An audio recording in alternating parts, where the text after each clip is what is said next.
Sveicieni raidierakstā Digitālais Enkurs. Raidieraksts par uzņēmējdarbību, uzdrīkstēšanos un neatlaidīgu ceļu uz panākumiem digitālajā vidē. Raidieraksta epizodēs runājam par uzņēmējdarbību kā nepārtrauktu mācīšanos, digitālo vidi kā spēcīgu resursu, kopā meklējot, kā digitālais mārketings un attīstība palīdz izveidot nākotnes uzņēmējdarbību. Mani sauc Ilona, un esmu šī raidieraksta vadītāja. Un kopā ar mani katrā epizodē studijā būs gaidāmi viesi, kuru stāstos un viedokļos ir patiešām vērts ieklausīties.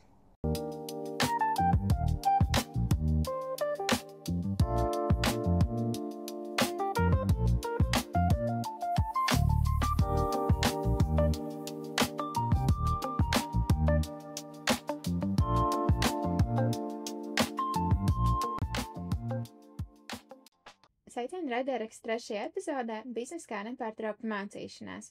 Šodienas epizodē runāsim par pašizaugsmi, sevis attīstību un profesionālo izaugsmi uzņēmējdarbībā un digitālajā vidē.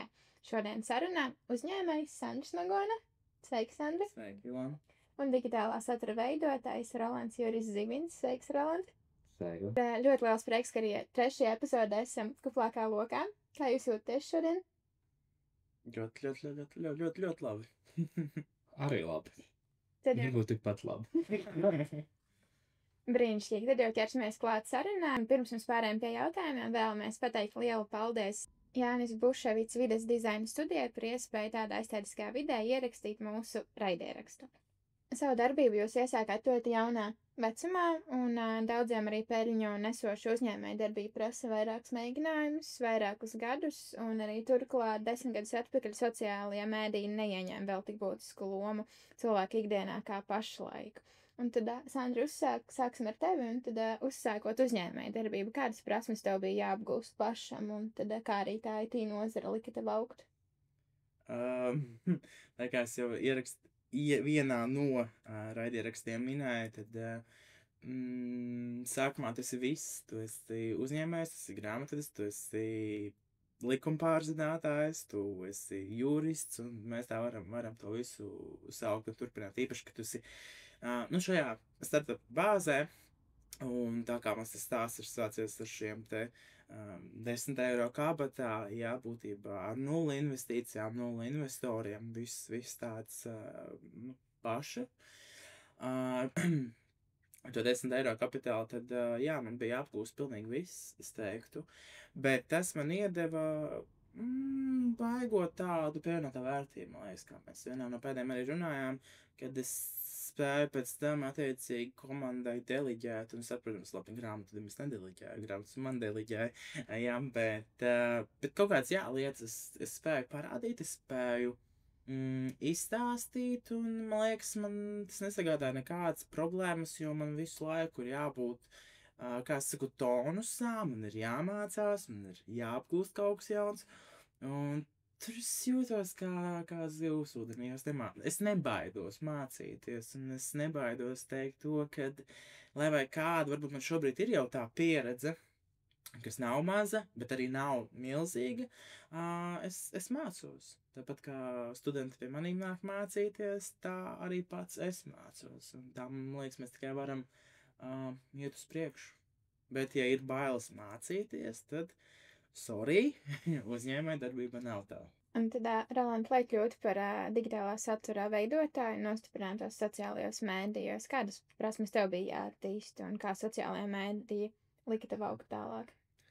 Es pat domāju, vairāk tās ir pat personīgās prasmes nekā profesionālās, jo profesionālās prasmes mēs visi apgūstam procesā, mācību procesā, ejot, darot, atsitoties pret sienu, bet tādas pamatprasmes, tā ir arī, kā iepriekšējā reizē, kaut kādā ziņā tāda disciplīna, jo sociālai tīkli prasa, ka tu esi atgriezies ik pēc dienas, ik pēc 2 dienas, tu dari regulāri, tev ir arī jāzina, uz ko tu ej. Kas ir tas, ko tu vispār vēlies sasniegt? Ja tev ir kaut kāds utopisks mērķis, vai nezinu, mērķis tikai nopelnīt naudu, vai nezinu, kā satura veidotājiem, te būtu influencer kaut kāds piedāvājums, tas nav veiksmīgs mērķis, jo kaut kādā momentā tas viss, tā teikt, apstāsies, jo, lai līdz tam tiktu, Tas var, protams, šis naudas mērķis var nostrādāt, bet kas būs pēc tam, tad, kad tu sasniegs to visu laiku, tas mērķis ir jāfokusē uz to, kas ir tas, ko tu reāli vēlēs, ar ko tu vēlēs dalīties, kur tu vēlēs nonākt, ko tu vēlēs parādīt.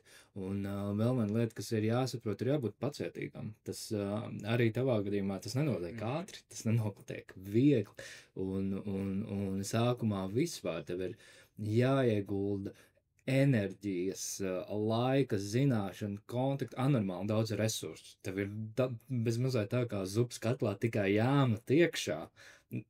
Varbūt kāds tev kaut ko vēl iedod no malas, to tu met iekšā, bet tikai pēc laika tas ūdens tajā zupas katlā sāk burbuļot, un tad kaut kas jēdzīgs sāk arī parādīties. Un kaut kādā momentā jau, nezinu, tie burkāni kāļi visi iemesties iekšā jau sāk palikt mīksts, un tu vari sākt ņemt ārā un baudīt. Līdz ar to, jā, pacietība, uzdrīkstēšanās, ticība sev, mērķtiecīgums, disciplīna, un arī, kaut kādā ziņā tu nevar būt tāds, egoistisks, manuprāt, ar domu, ka tu iet, ka, tikai viss aizies, un es zinu pareizi, tad tas ļoti stopē mācīties, un tā kā saprast, ko vispār.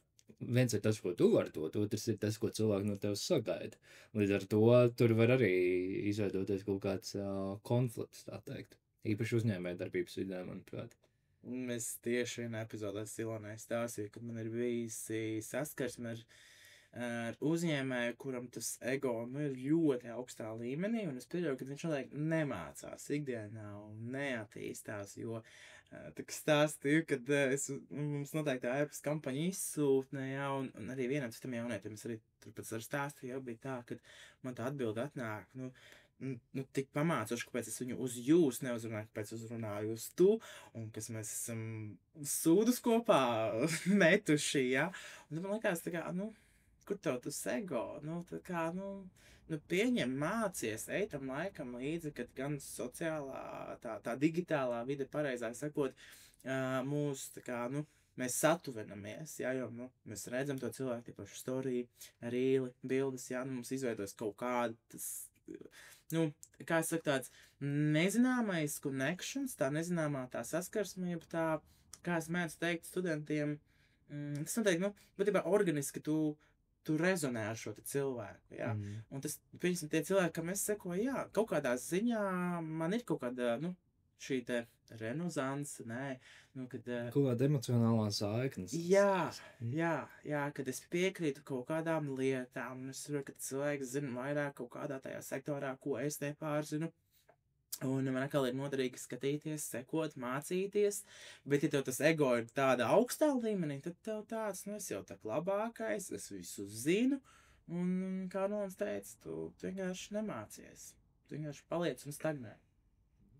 Lai nepaliktu un nestagnētu, kā būtu ar jūsu pašmācības ceļu, jūsu profesionālā izaugsmē, kādi kursi, grāmatas, raidieraksti, mentorings? Tas viss, ko tu jau nosauc, tas arī, manuprāt, ir ļoti atkarīgs, kādā posmā dzīves tu esi, kas, cik daudz tu esi noslogots, bet jebkurā gadījumā arī tas, ko mēs iepriekšējā jautājumā arī, ko Sandra ļoti labi pateica, ka tad, kad tu uzstāv uz vietas, vienkārši, tu stagnē. Tas nav moments, kur tu nosājies un tu stāv šajā pozīcijā, neliekot klāt, patiesībā slīd uz leju, tā kā pa tādu nogāzi. Līdz ar to skatīties, mācīties, lasīt, uz to ir jādagāts. Tāpēc arī, piemēram, man pašam veidojot to saturu, kur, nezinu, es apkopoju jaunumus Instagramā, dalos ar visiem padomiem, man pašam ir interesanti iet, skatīties, meklēt, izvilkt, analizēt, un tas man dod to piepildījumu. Līdz ar to, ja nav tā vēlme izdarīt to vienu soli uz priekšu, tur, visticamāk, nekas tāds ļoti grandios nesanāks. Bet arī par tādu mācīšanos, ko es novēroju savā pieredzē, es nezinu, vai jums tā ir bijis, bet kaut kādā momentā, tad, kad tik daudz informācija tiek uzsūkts, kaut kādā ziņā sanāk arī, kas ir ļoti paradoxāli, mācoties tik ļoti, ļoti daudz visu laiku, tu pazaudē kaut kādā zināmā momentā arī daļu sevi. Un tas ir tāds ļoti trikī moments, jo ir nepieciešams augt un attīstīties, bet līdz ko tu pazaudē sevi, tā var sākties arī, tā kā personības lombas vai kaut kas līdzīgs. Un tāpēc vienmēr ir arī tāds labs balans tajā visā jāietur. Bet vai tas ir nepieciešams viennozīmīgi? Tā pašmācīšanos un to visu, man nav nekas jauns, ko pateikt. Šeit jau viss jau tika izrunāts, bet varbūt tā mana pieredze, kā man bija, kā es ienācu šajā tīmekļa vietņu izstrādē, e-komercijā, bija vienkārši ņemot un darot. Tā kā reāli ņemot, sākot ar kaut kādu vienkāršāku programmu sistēmu, un tad jau pārēt uz šo te WordPress, kas ir sarežģīta, bet ļoti daudz funkcionāla šī te satura pārvaldības sistēma. Un tad bija tā, ka viens influencers, otrs, tad ir tāds mazāks, tad ir vēl cits satura radītājs, un tad tas man algoritms aizgāja, īpaši TikToks, ir šos ķēr, ka man ļoti patīk šī tēma. Un tad ar vienu profesionālu tā kā pārunājos, tas pats mākslīgais intelekts, ChatGPT, YouTube vispār netika ņemts, atceros, ja pirms vairākiem gadiem apakaļ, YouTube bija tā kā top 1, kur tu ņem, tu skaties, tu mācies. Šobrīd ko? Mums, man liekas, tie sociālai tīkli, īpaši šīs reels formāts ir iemācījis informāciju uztvert ātri. Ja es neiegūstu kaut kādās, tur noteikti Rolands zinās sīkāk, cik x sekundēs, ja, tas pats, man liekas, ar to ChatGPT, viņš mums ir pieredinājis, ka viņš no avotiem izvelk šo informāciju un iedod mums uz paplātes, ja? Es, man liekas, šobrīd vispār savu ikdienu pēc ChatGPT, labi, es ChatGPT izmantoju tur Cloud un Microsoft Copilot, jo viņi ir manā skatījumā labākie šobrīd šajā segmentā, bet, jā, vienkārši es ņēmu un es darīju. Tā es iemācījos, man liekas, tas ir pierādījums tam, ka tu ņem un tu dari. Savukārt par to personības, tādu pazaudēšanu, ko Rolands minēja, tad, man liekas, tur atkal ir tas, es varētu teikt, tā kā koki ar diviem galiem. Jā, ja tu pārāk dziļi eji, tu vari pazaudēt, es arī esmu dzīvē bijis, un man ir bijis tas otrs, kad es izdegu, un es nenoķēru to stop krānu izdegt, un es vienkārši izdegu, un tie 3 gadi man bija ļoti smagi, tā kā sevi apakaļ dabūt. Jā, es smaidīju, biju priecīgs, man nekas nemainījās, bet iekšā es tā kā, kā es smējos, tā kā mirstoši puķi vienkārši biju. Neko negribējās, un viss, bet tik un tā es darīju. Bet otrs, tas gals ir kokam tas, ka, ja cilvēks ir, varētu teikt, līdzīgs man, kas ir pieradis būt tādā tempā, iet darīt, uzņemt informāciju, mainīt, plūst, tad tas tā jau ir ikdiena. Man liekas, tajā brīdī tas izveidojas organiski, kā man liekam tas šobrīd ir. Man ir kaut kāds neskaidrs jautājums, es aptuveni atbildi zinu, bet es tik un tā paņemu, pārliecinos, palasu, un tad es iegrimstu kādā fórumā, kādam video, kaut kam, un tad es iegūstu plašu. Un, protams, atkal ņemu un testēju praksē. Kā jūs varbūt redzat to atšķirību starp pašizglītību un formālo izglītību? Par kādu formālu izglītību mēs runājam? Ja mēs runājam par formālā par augstskolām, man ir ļoti tāds dalītas sajūtas. Es neizteikšos, nekomentēšu par viņām. Ja mēs runājam par tādu mūža izglītību, tur arī jāskatās, kā jāizvērtē, uz kādu to mūža izglītības iestādi dodies, un tad jāsaprot, jo, piemēram, šobrīd manā pieredzē tā, ka mums arī, kas ir tā mūža izglītība, cilvēki nāk, viņi ir pieraduši, viņi tās 3 stundas sēdēs un klausīsies. Tu saki, nē, mīļie, mēs darīsim. Jā, mēs darīsim. Es aiziešu gatavu projektu. Vismaz man tā personīgi ir, ja. Un tāpēc es, man liekas, priecājos, ka esmu tādā, izglītības iestādē, kas ir mūža izglītības joma, kad mēs dodam un daram uzreiz to visu. Mēs tur lieki nerunājam. Runājot par tādu pamatskolu, ok, jā, tas mums iedod kaut pamatu, tas ir vajadzīgs, bet manā skatījumā es teiktu, ka es augstskolu, es gribēju iet, bet es neesmu izgājus, un varbūt arī labi, kas neesmu izgājis, jo varbūt man būtu kaut kāds pārdzīvums, esmu kaut kādus x gadus pazaudējis. Man savā ziņā ir pārdzīvums par 4 gadiem loģistikā profinē, ja, kāpēc es aizgāju, kāpēc es negāju uz IT, es iekšēji jūtu, ka tas ir mans, un es to gribu.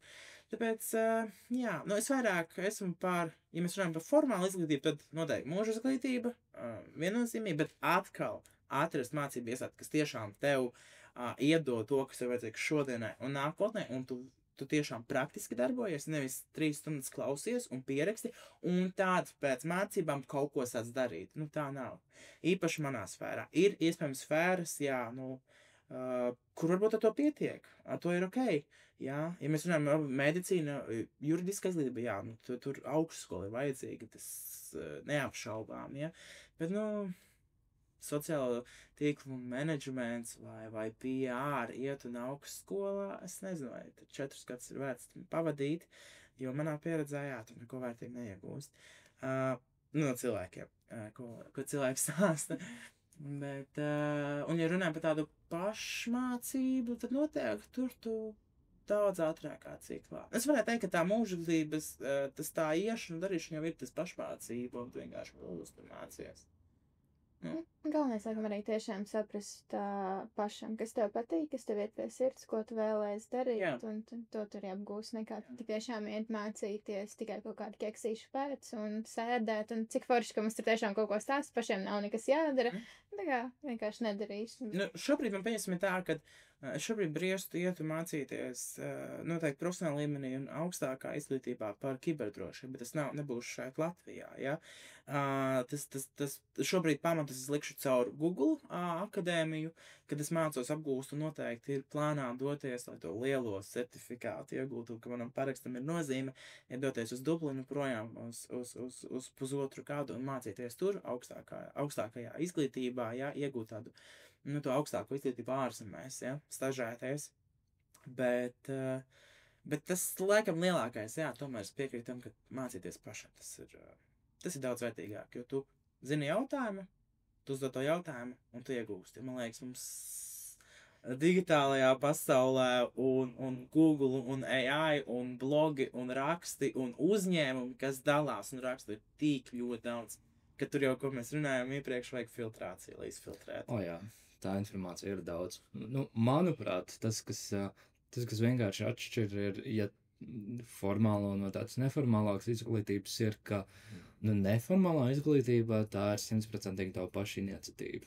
Nu, tā kā formālā izglītība, tur, nezinu, tur papīru dabūt, vai, nezinu, vecāks tur ierāda, vai ko. Viņai ir nepieciešama, nu tā, kopumā, bet nepieciešama, es gribētu teikt, tādā ziņā, ka, nu labi, viens papīrs, lai kaut kur, atsevišķiem darbiem ir nepieciešama tīri kaut kāda, nezinu, izglītības apliecinājums, bet es domāju, to tādā ziņā, ka lai vai kā kaut kāda, nezinu, augstskola iedod drusku to prātā, to veidu, kā tu domā, kā tu analizē informāciju, kā tu apstrādā, kā tu plāno, kā tu rādi. Tev, manuprāt, ir ideāls piemērs, jo tu esi praktiski apkūps šo visu, un tāpēc, es arī, piemēram, tagad savu tālāko kaut kādu skatos, man tiešām ir jāzina, kur es tiešām gribu iet, nevis tāpēc ķekšu pēc, lai kaut kur aiziet. Bet, tas, manuprāt, tā lielākais guvums no tādas formālās izglītības ir tiešām,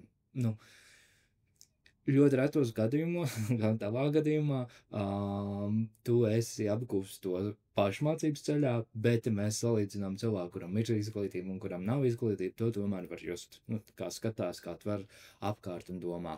Par tādu neformālo izglītību, manuprāt, tas ir ļoti vērtīgi, kā jau teicu, te vajadzētu būt 100% pašiniciatīvai, un tā tiešām ir ļoti vērtīga lieta, kur tu jau zini, ko tu vēlies gūt, īsā laika sprīdī tiešām ļoti tādu koncentrācijas guvu gūt. Protams, te arī var runāt, ir ļoti daudz lietas, kas to piedāvā, kā jebkurai lietai arī filtrus, tu analizē to vietu, to programmu, un tad jau tu saproti, vai tas ir par tevi, vai tas tev uzrunā, un pat, ja procesā tu saproti, ka tas nav par tevi, ir ok nomainīt.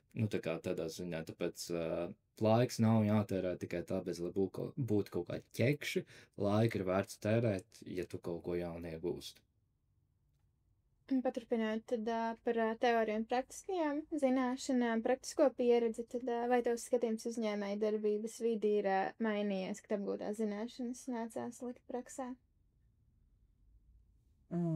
Gan jautājums. Kāda mana tā uzņēmēja darbība jau ir tīri uz to manu apgūto praksi, nu.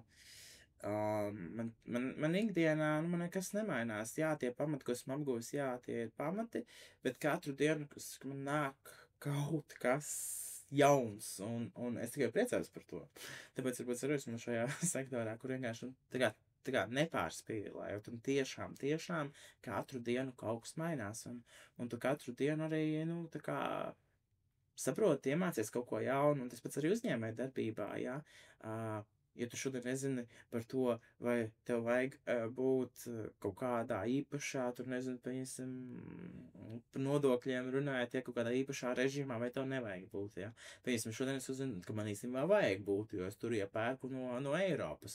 Un tad atkal filtrēju to informāciju. Kāpēc man to vajag? Kāds man ir, nu, un tas ir, tu vienkārši nepārtraukti mācies. Un uzņēmē darbībā tas pats. Es uzskatu, ka neviens nav dzimis uzņēmējs. Viss ir šeit, iekšā, ja? Ja tu spēj analizēt, ja tu spēj mācīties, ja tu spēj pieņemt, kā mēs esam jau runājuši, kritiku, tad jā, tu vari būt, man liekas, tāda veiksmīga uzņēmēja, man liekas, tāds pats veiksmīgākais, tas punkts, kāpēc uzņēmēji ir atsevišķi veiksmīgi, ir vienkārši tas, ka cilvēki kaut kādā noteiktā brīdī nebaidās, un viņi zina, jā, ir risks, bet es eju, es ņemu un es daru. Nu, nebaidās riskēt, nebaidās apdedzināties, kā mēs esam runājuši, ja? Un to es arī sev šobrīd mācu, kad es varbūt neesmu vēl tik ļoti veiksmīgs, jo es kaut kādā brīdī esmu nobremzējis, jo kaut kāda mana pagātnes pieredze mani tā kā apstādinājusi, un man ir sākusies tā kā panika, bet ja tā, nē, es neiešu, tas man liekas tāds, jā, es šobrīd mēģinu to slēgt laukā, nāk iespēja tā, man ir laiks, man ir enerģija, ko es iegūšu, finansiāli, atpazīstamība, kaut kas, kaut kas ir, varbūt arī kaut kāds sociāli atbildīgs darbs, ko mēs arī esam veikuši, izstrādājuši projektu, kas ir tāds sociāli atbildīgs darbs, un esam darījuši, un tu piepildi to sirdi, ka tas kaut ko forši izdarījis, sabiedrībai par labu, un, nu jā, tā kā rezumējot to jautājumu, jā, nu, visu laiku tas, ko tu mācies, tu arī praksē pielieto. Vai arī tu praksē apgūsti, un tad tu šitien iemācies, un tu saproti to teoriju, kā ir tā labāka pieredze. Dažreiz sāpīgi, bet, nu. Jā. Tad, nu. Ir ļoti vērtīgi. Bet ļoti vērtīgi. Visticamāk, otrais nedarīšu. Nu, tāpēc ir vērtīgi, un otrais vairs nedarīs. Pēc ir tā, kāda pirmā pieredze, no kuras tiešām mācīties un izvērtēt, vai tālāk daram tieši tāpatās, vai daram kaut kā savādāk. Un pievēršot uzmanību arī tieši sociālā mēdīju saturam, tas piedāvā plašas iespējas mācīties, pilnveidoties, un kā tavā skatījumā tos liederīgi izmantot, lai pilnveidotu un apgūtu jaunas prasmes? Nu, jā, kā mēs runājam, tiešām opcijas ir ļoti daudz. Kā izmantot liederīgi? Nu, manuprāt, ir jāzina, ko tu vēlēsi apgūt.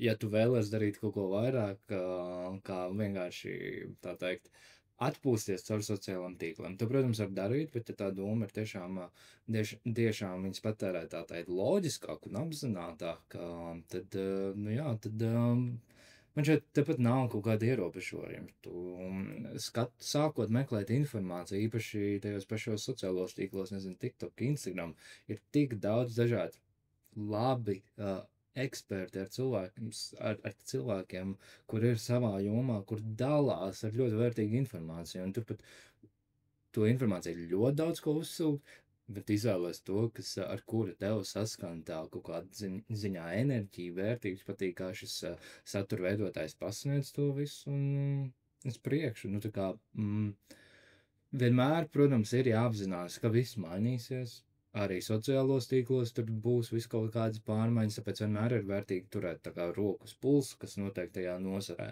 Un, nu, ja tu jau seko tam satura veidotājiem, tu zini, kas ir sagaidāms, un tad var labāk sagatavoties.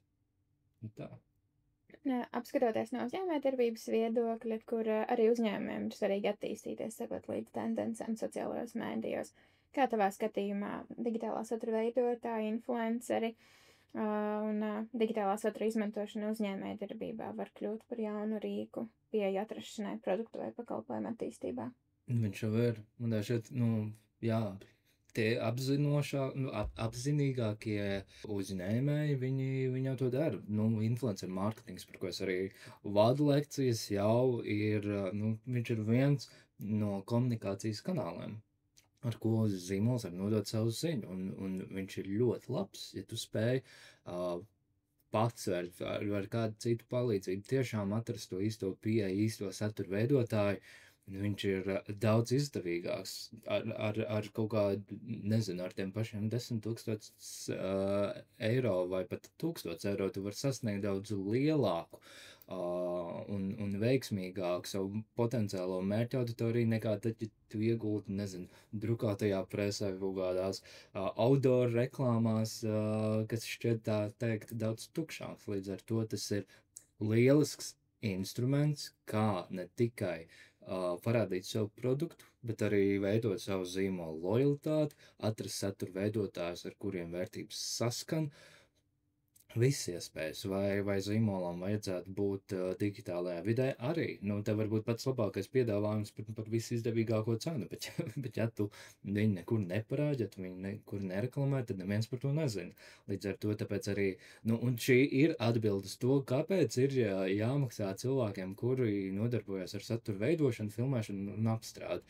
Tātad tiem cilvēkiem ir ne tikai prasmes to darīt, visu salikt kopā, samontēt, bet viņi arī zina, ko izmantot šobrīd šajā pasaulē, kad viss ir tik daudz, kur no tiem visiem 50 sociālo tīklu kanāliem tieši ir nepieciešams tavam zīmolam. Kādā formātā to informāciju ir nepieciešams pasniegt, līdz ar to ir jāpieņem, tā teikt, jaunie dzīves noteikumi, jaunie pasaules noteikumi, ir jāpieņem, ka influenceri ir, viņi būs, viņi paliks, formāts varbūt mainīsies, bet tas ir, un vai tu spēj, tāpat kā ar jebkuru lietu dzīvē, kas notiek, vai tu spēj pielāgoties pārmaiņām, vai tu mācies pa grūto režīmu. Tu ej pret sistēmu tik ilgi, kamēr vienkārši sistēma tev salauž, un tad tu saproti, tomēr varbūt vajadzēja drusku kaut ko citādāk. Līdz ar to, tas viss ir vērtīgi, bet atkal atrast un saprast un ieguldīt laiku un ieguldīt arī kaut kādu finansiālo resursu.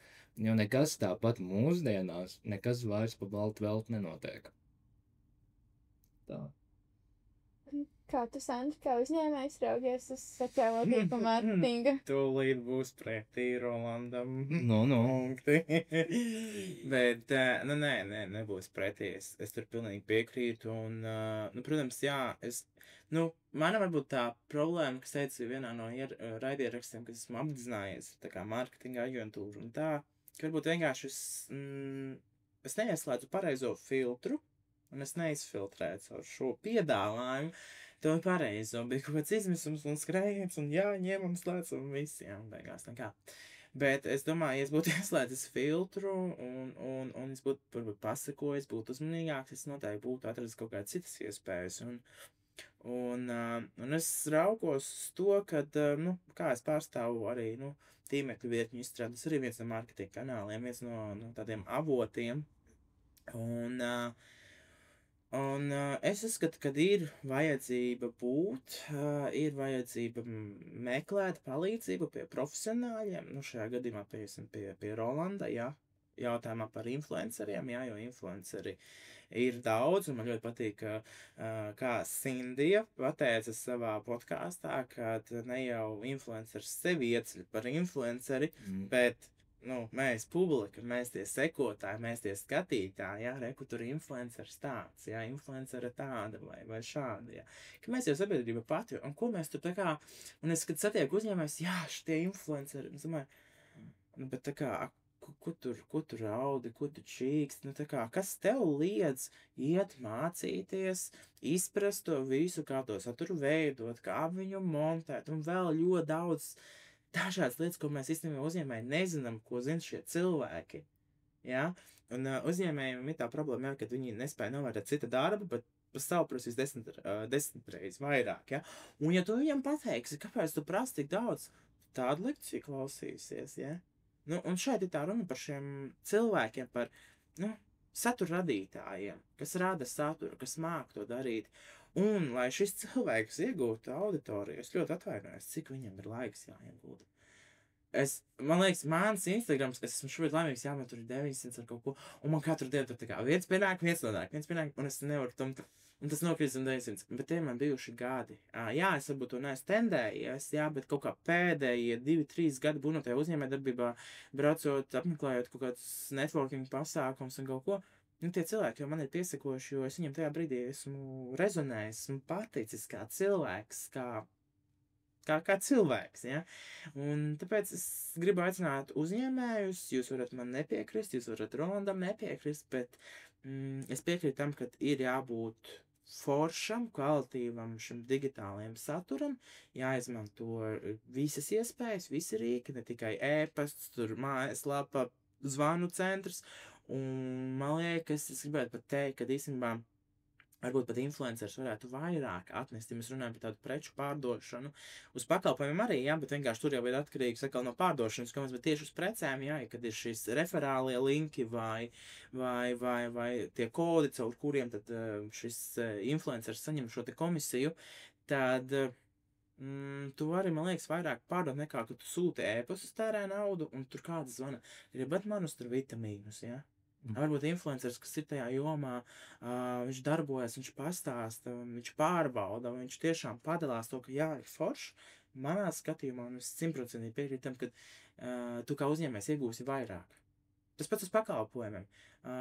Jā, varbūt mana problēma tā, ka jā, es apdecinājos, un varbūt šobrīd arī ar to rebrandingu, jā, mums ir ietvaros arī meklēt influencerus cilvēkus, ne tikai Latvijā, bet arī starptautiski, un atvēlēt tam kaut kādus budžetus, lai stāsta, rāda, un jā. Es zinu, mana sfēra ir ļoti tāda interesanta, un man būtu grūtāk atrast cilvēkus influencerus, bet es domāju, ka noteikti var kaut ko atrast, un tāpēc, jā, es esmu tikai par digitālo saturu un maksāšanu cilvēkam par viņa zināšanām. Es varu paturpināt. Nu tā. Ko es daru savā nodarbībā? Man tikko arī pašam bija viena sadarbība, jā, un kopā tas materiāls, kurš man salikās kopā, bija 15 sekundes, vai ne? Un tad jautājums, nu tā kā, cik tad tas vispār laika var patērēt? 15 sekundes. Un tad es liku saviem studentiem minēt. Tas bija par vienu apģērbu zīmolu. Parādīt, kas tur viss kopā. Nu, un tad viņi izteica savu minējumu, cik, nu, kur, kas. Nu, un tad beigās parādīja, ka patiesībā tās 15 sekundes kopumā bija 6 stundas. Un tas ir, nu, tā kā tiešām tīrais darbs. Aizbraukt pakaļ apģērbam, izdomāt idejas, ko kas kā, uztaisīt savu research. Tātad, jā, sākumā uztaisīt research, nerunājot vispār par to, tā kā uz priekšu atpakaļ, ko mēs taisam, kā un saskaņojam. Tātad, jā, stunda izdomāt, ko vispār pagriezt, lai būtu saistoši interesanti, lai izceltu zīmolu, nepazaudētu savu, neuztaisīt to kā tieši, nu, konkrēta reklāma, bet tomēr atrast tādu zelta vidusceļu. Tad vēl stunda, pusotrā aizbraukt, atrast, nezinu, tos pašus apģērbu komplektus, izstaigāt visu veikalu, izmeklēt, saprast, ko es ņemu un kas man der. Tad vēl atkal pusotra stunda, lai tos filmēt. Tātad viss man tehnika, iet, meklēt, domāt, idejas vietas, kas man ir vajadzīgs. Un tad vēl 2 stundas, lai to visu samontētu. Un tad ārpus tā, ko bieži vien, kas visiem šķiet pašsaprotami, ir nopublicēt, bet arī tur ir savi algoritmi, tā teikt, nosacījumi, kas ir jāievēro, lai to saturs aiziet labi. Un jā, nu tas ir viss tas, kas veido to visu. Un no tā cita piemēra par saturu cauri influenceriem ar kaut kādiem kodiem, tad tas viss tiešām strādā uzreiz. Tā lielākā problēma, ka visi grib uzreiz īstermiņā. Un tad, ja mēs apskatāmies, nu, piemēram, zīmols atsūta influencerim, nezinu, skaistumam, pieņemsim, ja? Jautājums, kas ir jūsuprāt tieši tas, cik daudz īsā periodā šādi influencers var pastāstīt par to produktu. Protams, ka viņš jums nolistēs visas tās lietas, ko zīmols vēlas, un tā būs kā tiešā reklāma. Tā visa maģija sākas tajā momentā, kad tas aiziet organiski un ilgtermiņā. Jo tajā momentā tas pats satura veidotājs, viņam ir laiks pašam iepazīt to produktu, viņam ir iespējams saprast, kas ir tieši tās specifiskās nianses, kas viņam patīk, kā viņam mainās, ieraudzīt kaut kādu savu rezultātu, un tad jau viņš var no savas personīgās prizmas to visu ļoti organiski nodot. Un satura veidotājiem, tā tam vajadzētu būt, protams, ir daļa, kas pērk sekotājs, kuriem auditorija ir mirusi, bet tiem cilvēkiem, kuri seko satura veidotājiem, viņiem ir interesanti, viņiem saskan tās pašas vērtības, un līdz ar to viņi jau ir jūsu zīmola potenciālā klienti. Ja jūs, protams, spējat atlasīt to īsto satura veidotāju. Līdz ar to iespējas tiešām ir ļoti daudz, tikai sagaidīt tagad un uzreiz, tas var nostrādāt, bet ar tādām pārdošanas tieši tas prasīs. Tāpat kā jebkur mārketingā, tev tā auditorija ir jāuzsilda. Tā kā, vai nezinu, piemēram, varot olas, ja tu iemetīsi pārāk ātri verdošā ūdenī, tad viņu uzreiz jau izšķīdīs. Tā čāla pāries pāri, un tur nekas labs nebūs. Tā vienmēr notiek. Bet būtībā, jā, tas, ko es gribēju vēl tā kā likt saprast tiem uzņēmējiem, kad pirms es sāku darboties šajā izglītības segmentā, un pirms es izpētīju savus kolēģus, tā skaitā Rolandu, un ko viņš pasniedz, es nebiju iedomājies, kad ir cilvēks, kad ir šāds influencer marketings. Es domāju, ka man kā uzņēmējiem man ir jāmeklē, man ir jāraksta, bet šeit, ko es gribu iedot to, man liekas, odziņu, kad kaut vai pie Rolanda vai pie jebkura cita, kas ir par šo influenceru mārketingu, mēs varam aiziet. Mēs, protams, samaksājam par to pakalpojumu, par to konsultāciju, jo cilvēks velta savu laiku, savu uzmanību, viņš iedziļinās, un mums vienkārši uz paplātes iedod, kur ir influenceri. Man liekas, tas ir pats labākais. Es šo būtu zinājis iepriekš, bet būtu paņēmis tādu pakalpojumu, jau neapbedzinājies ar aģentūru visām šīm metām un visu pārējo, jā. Bet, jā, tāpēc nevajag baidīties no tiem influenceriem, bet nevajag viņus arī apbežot, jā. Bet atkal arī pamatā ir tā pacietība, ko tu, Roland, jau minēji iepriekšējos jautājumos, ka visam sava pacietība un viss nāk ar laiku. Un jūs jau vairākos jautājumos un arī iepriekšējā epizodē minējāt vārdu es kā lektors, es saviem studentiem. Un es domāju, klausītājiem noteikti būs interesanti dzirdēt, kā jūs dalīšanās ar savu pieredzi un zināšanām ir kļuvusi par daļu no jūsu ikdienas. Sandri? Par mācīšanu. Tad šodien man ir paspīdējusi lieliski iespēja, būtībā divas, bet pati pirmā paspīdēja iespēja būt lektoram kompetenci centrā, kas ir izglītības iestāde mūžizglītības jomā. Un tad attiecīgi arī Rolands tur darbojās.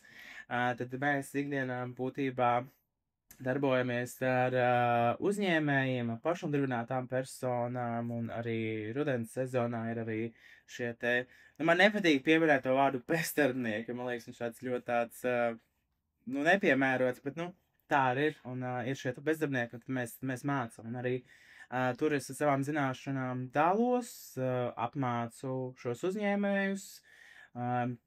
Šobrīd, kas man ir grupas bijušas, jā, tur ir bijuši uzņēmumi, ir bijuši jauni uzņēmumi, ir tie, kas plāno kaut ko darīt, un pat ir prieks par to, ka atsevišķās grupās ir cilvēki, kas ir izdomājuši mainīt kaut ko dzīvē, un kad es varu būt tas pirmais sākuma punkts un viņus ievest šajā pasaulē, jo viņi vēlās to darīt tālāk.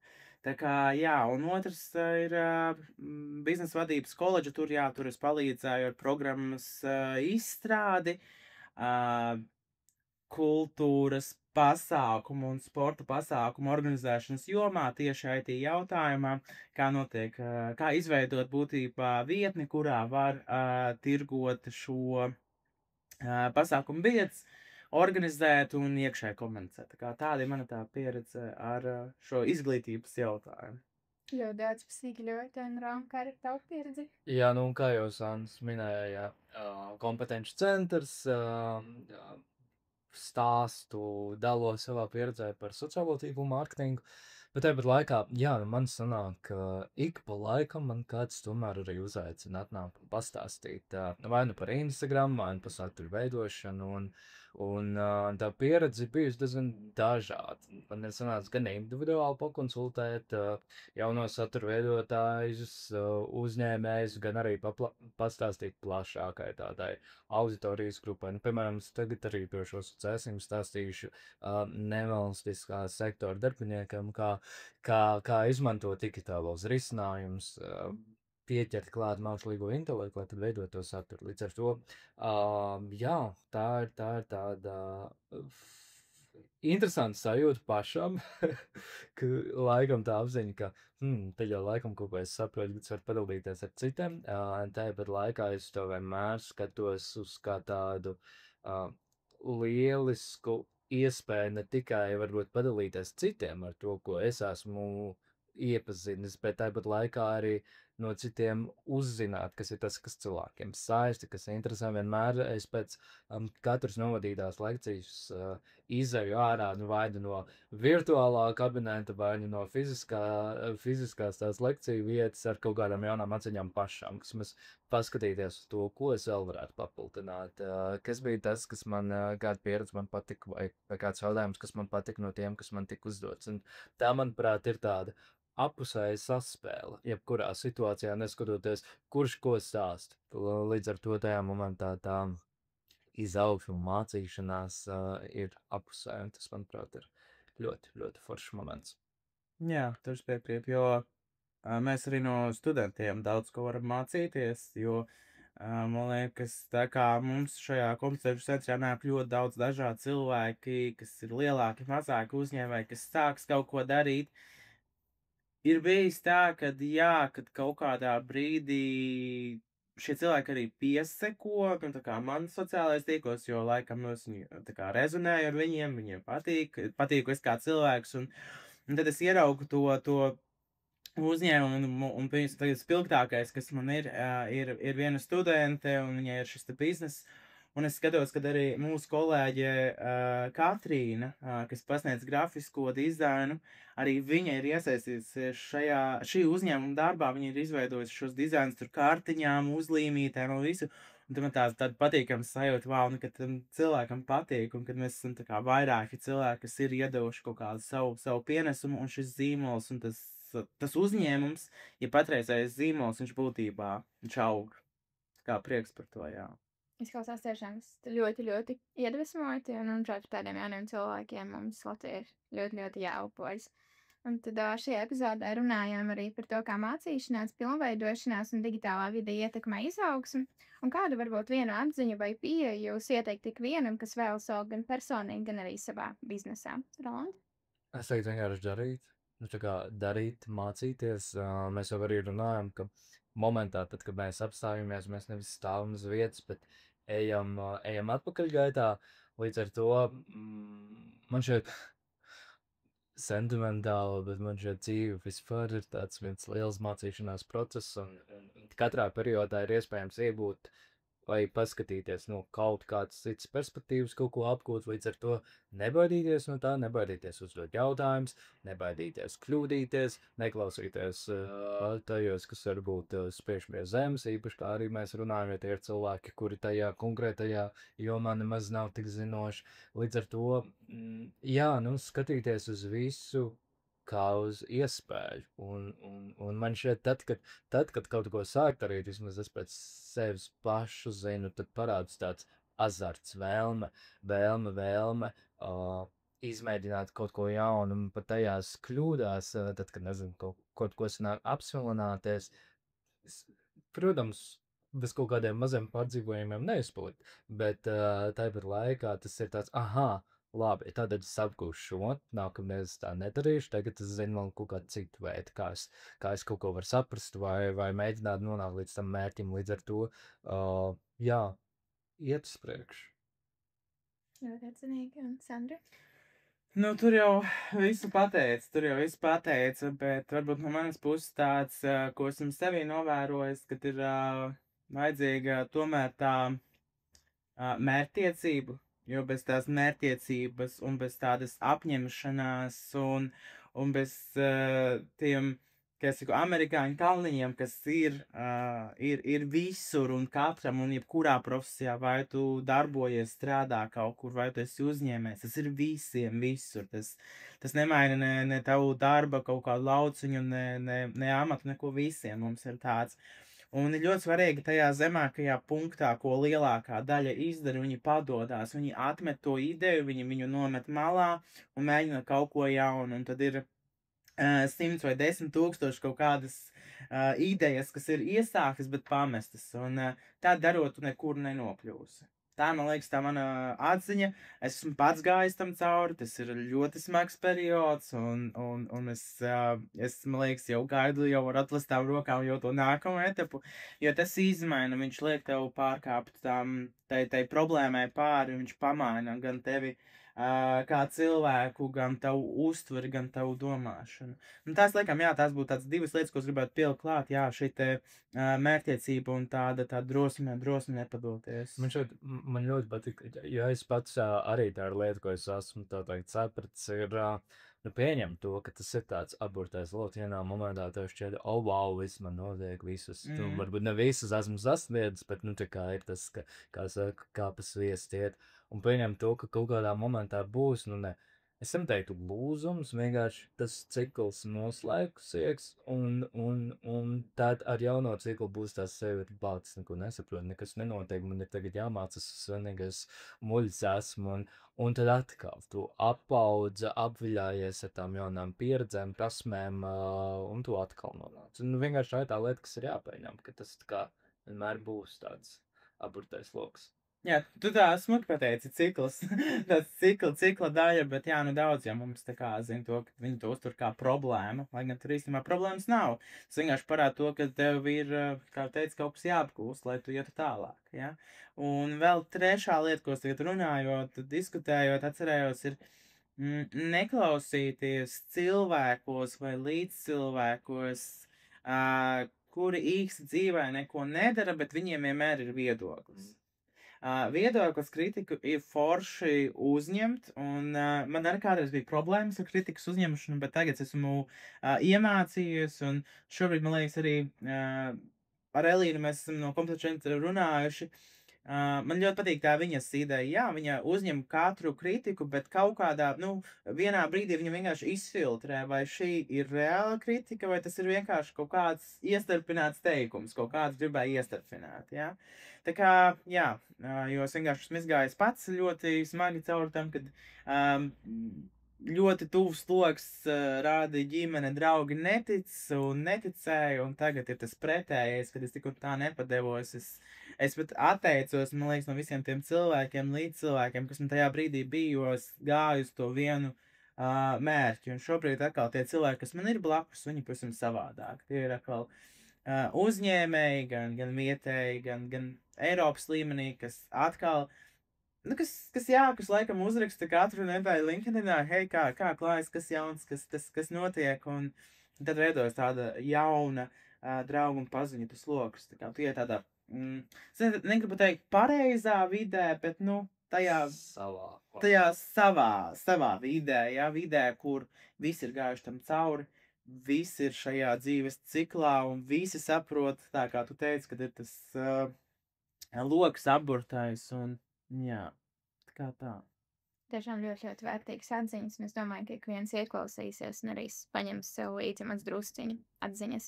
Gribu pateikt jums lielu paldies tev, Sandri un Roland, par šodienas sarunu, kurā pastāstījāt, kā nepārtraukt mācīšanās, pašizglītošanās un darbs ar sevi palīdz augt gan personīgi, gan arī uzņēmuma līmenī, veicinot panākumus arī digitālajā vidē.